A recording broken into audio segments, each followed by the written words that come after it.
3 different ways to make tacos. Now we're going to focus on some salsas for those tacos, because you can also have a lot of creativity. Absolutely, and there's some mystery, I think, around making your own salsa. People think it's maybe complicated. Maybe you need to get the canning boiler out. Yeah, I know. There's this image that it is a lot of work, and it's not. And you know, I am very good friends with a woman who is Mexican. Okay. She actually came here from Mexico, and she told me all the secrets. Oh, what so are brace the yourselves. secrets? Well, brace yourselves. Okay. Okay, the secrets are keep it simple, which is always, you know, it's sort of my basic life secret. Simple and fresh. Yes. Right? Is that my life secret? That's your life secret. Keep it simple and fresh. Keep it simple and that's what you are. No, you're not simple. You're fresh, though. Yeah, that's simple. Anyway, just realized that was wrong. No, I can accept simple. It's good. Okay. Okay, we're gonna start with a really fun one. This is pineapple and watermelon. So watermelons are in right now. Watermelon. And you know, fruit salsas are great, but you don't want them to be too too cloyingly sweet. Sometimes a mango salsa is like, wow, super sweet. Yeah. So what the watermelon does, you know, it's so refreshing, it's so thirst quenching, and then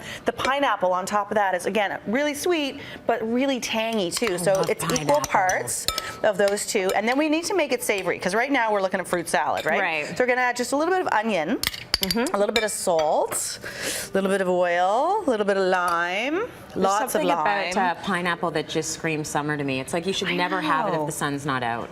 Or the sun is out as soon as you're opening it. There you go. Oh, I tell you. That's how it works. So stir away, s'il vous plaît. Yeah. And then lots of cilantro. Your bunch of cilantro is going to be this big, so start using all of it. Just chop it up nice and fine, and then put a ton in there.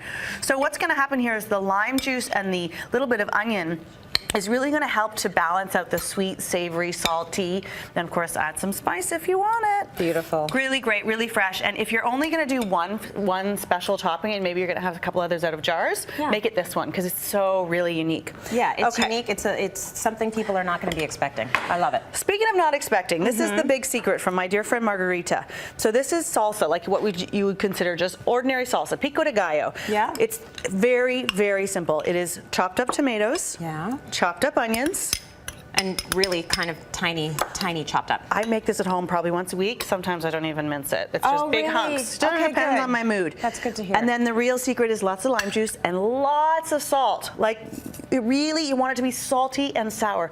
There's no oil. There's no cooking. There's no marinating. You can use this right away. All right. Honestly, this on eggs the next morning, if you just make a little scrambled egg and you use the leftover of this. That's so tons and tons of lime juice. Now, we're going to add some fresh chili to this, because we want it to be spicy for our Tracy. And then, again, we're only halfway through our bunch of cilantro, so let's add some in here. Cilantro haters, please don't come over. Would she say the thing then people are maybe doing wrong is they're not doing enough salt? And they're not doing enough lime. And they're not keeping it fresh. You don't need to saute the onion. You don't need to saute the tomato. Yeah. You just need to keep it really, really fresh. Okay. And again, this can go on so many different things, from burritos to tacos and eggs, as I said. Love it. Looks great. Now, my favorite question.